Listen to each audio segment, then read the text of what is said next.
A person terrified with the imagination of specters is more reasonable than one who thinks the appearance of spirits fabulous and groundless. Joseph Addison.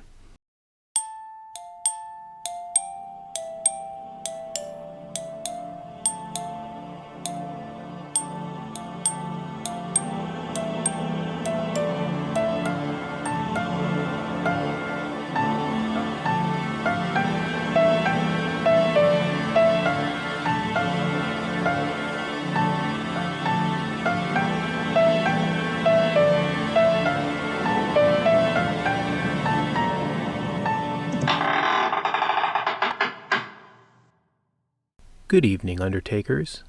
Welcome to the Empty Casket podcast. I am Bill Bryan, and sadly, Tanya cannot be here with me tonight. In tonight's episode, we are just going to chat a little about where we have been, what our plan going forward is, and some new endeavors for Empty Casket. So, where have we been? Well, after a very busy March, April, and early May, between ghost hunts and the podcast, well, frankly, we needed a break. On top of that, I had some night classes during that time, and then with summer upon us, we just had a lot of housework to do. But now we are getting back into the swing of things. In fact, in our very next episode, we will be covering 2 places that we've already investigated. So about 2 weeks ago, on June 18th, we investigated the Albright Library in Scranton, Pennsylvania. This was another Wyoming Valley Ghost Tours trip, and it was a great time. Got to see parts of the library that we've never got to see before. See, this was a library that I went to all the time growing up.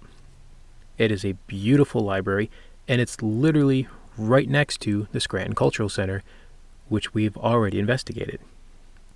The second part of our next episode will be from an investigation 1 week ago, which was June 25th, the 44th Cemetery. This was another Wyoming Valley Ghost Tours event, but this ended up getting canceled due to certain people not showing up that needed to be there. So since we were already there, we decided, well, let's investigate it anyway. We were with our friend Rachel, and we got the owners of Wyoming Valley Ghost Tours, John and Carrie Ann, to investigate with us. It was a great investigation. We had a lot of fun that night. We had the best Estes method we've ever had. And if you listen to our podcasts, you know that the Estes method is our bread and butter. We get fantastic stuff with that, especially when Tanya's under. But all of it blown out of the water with what happened at 44th. And including a contact that I don't want to give too much away, but something, and I do mean something, that we've never contacted before came through and just completely blew our minds. I'm very much looking forward to discussing this with Tanya and recording it and getting it out to you guys. We also did our cemetery experiment at 44th. Now, we haven't done our podcast on the Shawnee Cemetery yet. We're going to be doing that in a little while after the next time we go there. But we did an experiment there, and we also did it at 44th, where we hid something in the cemetery. And then we tried to have the spirits tell us what was hidden and where it was hidden. You know, the name on the tombstone and what was there. It didn't work so well for us at Shawnee, but at 44th, it worked beautifully. And we will get into that in detail in that podcast. Now, the reason we're recording this short little We're Back podcast instead of the library and the cemetery is, well, frankly, we just don't have time this week. We have a lot going on, getting ready for a little trip that Tanya and I are taking. On July 8th, Tanya and I are going to Salem. We're not doing any ghost hunting there, but it's still going to be a great trip. We're going to visit the witch museums and all that. It'll be fun. But the main purpose of the trip is the next day, July 9th, when we are in Rhode Island. So some of the things we have planned for Rhode Island is the Nathaniel Green Homestead, which is supposedly a very haunted building. Now, we're not ghost hunting there. We're just going for the normal tour, but we'll bring whatever equipment we're able to for it. We are going to stop at the Harrisville Cemetery in Harrisville, Rhode Island, to visit Bathsheba Sherman's grave. Now, if you've seen the movie The Conjuring, then you know that Bathsheba Sherman in the movie was the witch that was haunting the house. Now, the reality of it is that Bathsheba Sherman, while she did have a loose connection with the house in that they were neighbors, she actually lived someplace else. She was not a witch, although she was accused of witchcraft. She was wrongfully accused of killing a child, but she was acquitted of that. But because of the Conjuring movie, her gravestone has been desecrated several times. So we're going to stop there since we'll be in the neighborhood, drop off some flowers, and just let her know that there are still people who know the truth about her and that she's not forgotten for being as good a person as she was. Immediately after that, we are going to the Conjuring house and we are investigating the Conjuring house. We are so excited for this. This is going to be so much fun. I've heard so much about this place and I cannot wait to get there. This is going to be a Ghost Hunts USA event, and we'll be going there with our friend Brian, who you may remember from the White Hill Mansion episode. We met him there and really hit it off, and yeah, we'll be investigating with him. And then we are going back to Conjuring in February of 2022.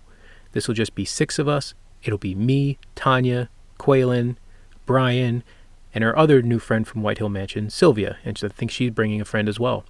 So it'll just be the 6 of us at the Conjuring house in February. That's going to be awesome. And to round out the trip, on July 10th, on our way home, we're going to stop at the Chestnut Hill Cemetery in Exeter, Rhode Island. Supposedly, there is a vampire entombed there, Mercy Lena Brown. Now, we still have a little bit of research left to do on that, and we will give you her full story during that episode of the Empty Casket podcast. After that, on July 24th, we have the Shawnee Cemetery again.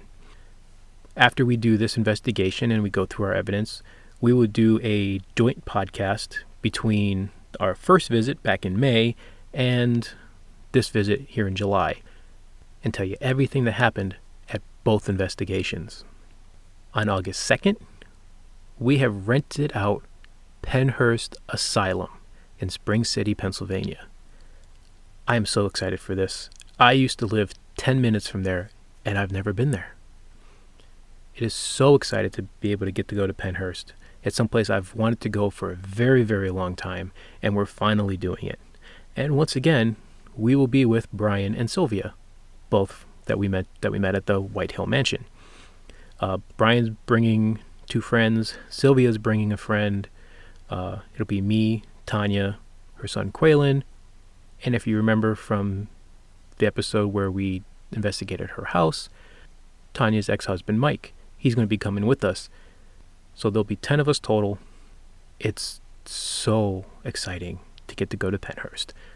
I can't wait. I can't believe we're going to Conjuring House and Pennhurst in the same month. I am so excited for this. But it doesn't end there. On August 21st, we will again be at the Scranton Cultural Center, this time for a lecture and investigation. Again, this is a Wyoming Valley Ghost Tours event, but they're bringing in Cody Ray DeBeans and Satori Hawes, the paranormal couple, to give a lecture. Now, you may recognize that name because Satori Hawes is the daughter of Jason Hawes, who is the founder of TAPS. He was on Ghost Hunters and Ghost Nation. They will be coming with their traveling exhibit, The Paranormal Couple's Haunted Museum of Objects, Oddities, and Curiosities. So we get a lecture from them, we get to see their museum, and we get to investigate the Scranton Cultural Center with them. This is going to be a fun night. I can't wait to see what happens. I can't wait to see what they bring, and who knows, maybe we could get them to come on the show. Then on August 27th, we have the Palmyra Historical Museum in Palmyra, New York. That's another Ghost Hunts USA event. And it's September 25th in Woodbridge, New Jersey, is the New Jersey Para-Unity Expo that we are planning on attending. There's going to be a lot of different speakers, including Amy Bruni, Chip Coffey, and many other big names in the paranormal world. Should be a good time. I can't wait. And I'm sure we'll fill up September with a couple other events. So between those investigations and getting our podcasts out, we're going to be pretty busy for the next few months. All that leading right up into October. Now, October, you have Halloween, obviously, which is also Samhain for those who practice Wicca and paganism. It's also the 1-year anniversary of Empty Casket Paranormal. So we really want to do something big for this. We kind of want to celebrate the season, celebrate our anniversary.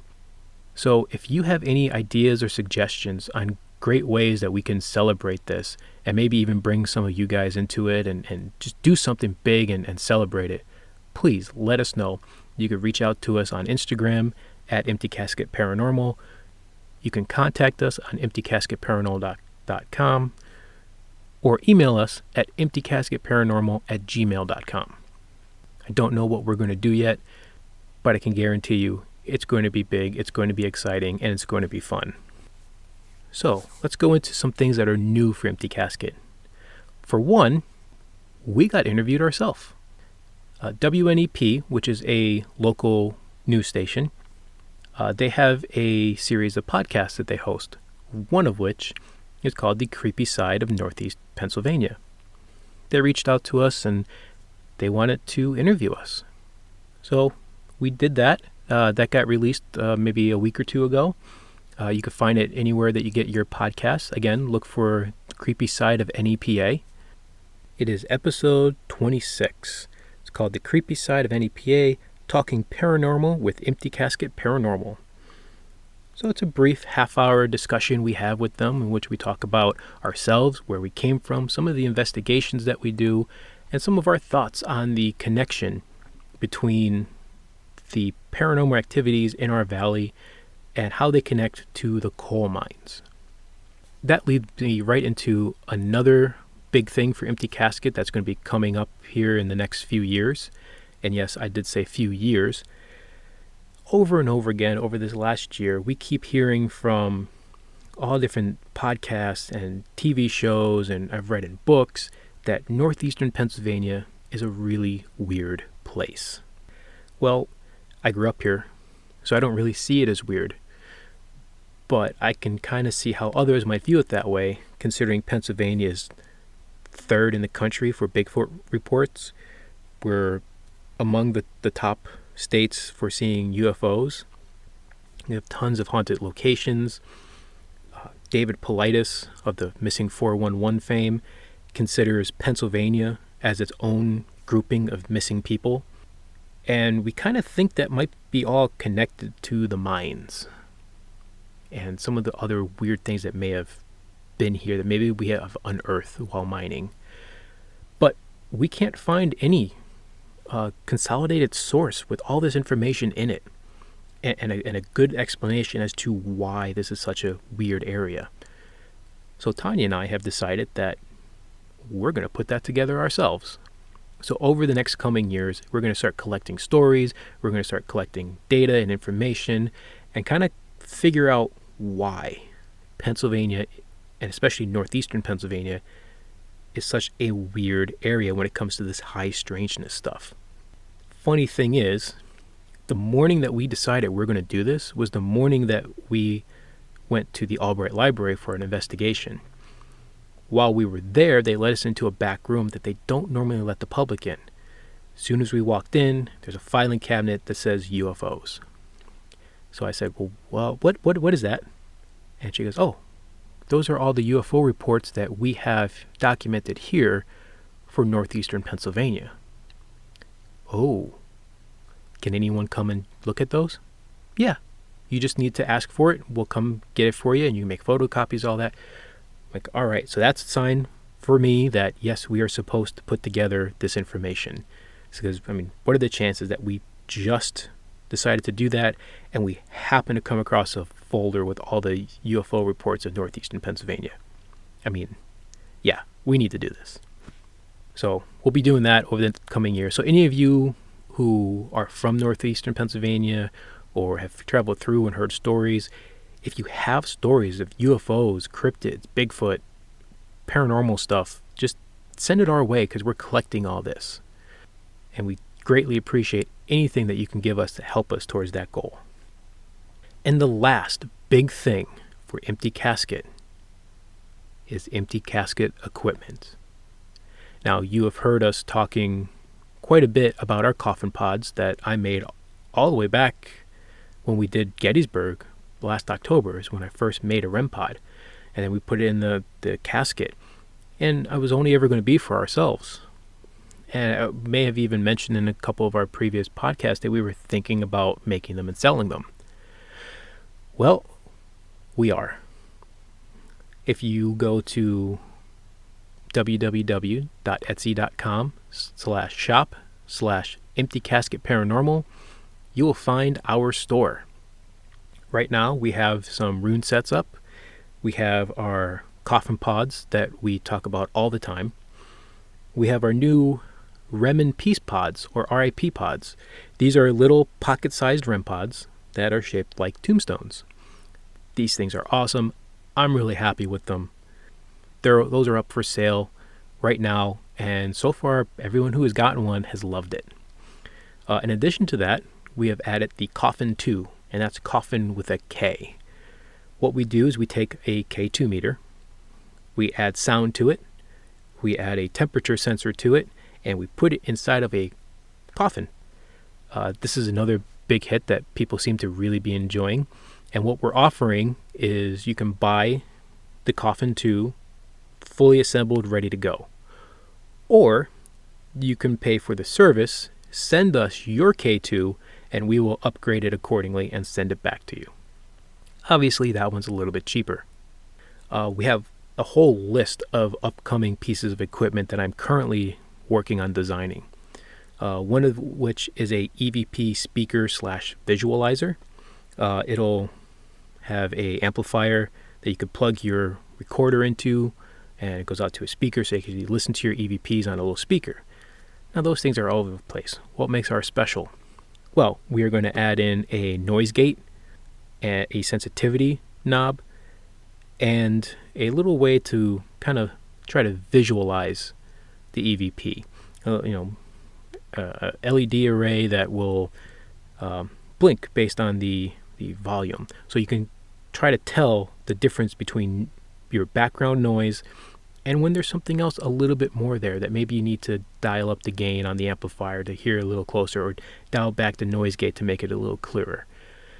Another thing that we're working on is the answer box. Now, you've heard us talk about that in the past.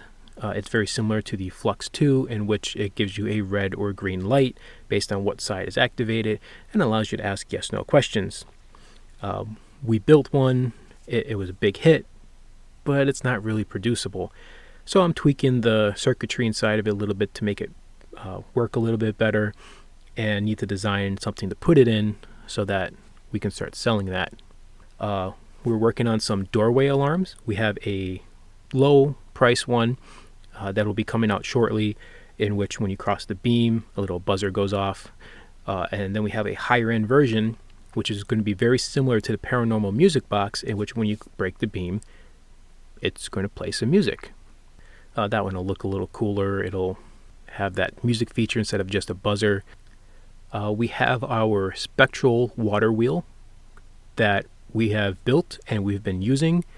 I just need to figure out how I'm going to actually sell it. But basically what it is Tanya had this idea that since there's the theory that moving water kind of helps spiritual activity because it provides them with a source of energy, well, what if we just brought our own moving water? So I got a small pump. I put a coil of tubing from one end to the other, filled it with water. So all it does is just cycle the water around. And the theory is that by doing that, it provides a little bit of extra energy for the spirits to manifest, and there's a space in the middle that you could put a REM pod, a K2, a recorder, or any other device that around that size that you may want to put there to try to bring in more activity. We've used it so far on one investigation. That would be the 44th Cemetery. We're going to use it again at the Conjuring House and several of our upcoming investigations as well.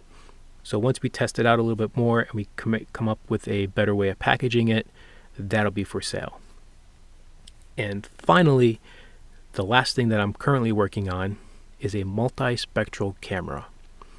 Multispectral cameras are used in the industrial and agricultural disciplines. If in agriculture, they could actually use this multispectral camera, which looks at a composite image based off of different frequencies of light to actually see the health of a plant. In manufacturing, it allows them to see things that are generally not being able to see with your normal vision. Taking in all the different colors of light at one time limits how much you can actually see in each individual color range. So the multispectral camera does each individual color, so you'll have red, a blue picture, a green picture, a yellow picture, and then combines them all together into a far more detailed image. So since these are used to see things that we can't see, I thought, hey, why don't we use that in the paranormal? Maybe we can get better pictures of entities by using it. So I'm actually working on my prototype right now so that we can use it at the Conjuring House. Once we prove it out, I will be working on making a smaller, more manageable package for it, finishing up the coding and packaging it so that we can sell it. So yeah, that should be fun. Of course, assuming that it actually works. Yeah, so I will be working on that this week as we approach Conjuring House. Any good results we get from it will get posted onto our Facebook page or our Instagram page. So that's all I wanted to talk about today. Just wanted to say, we're back.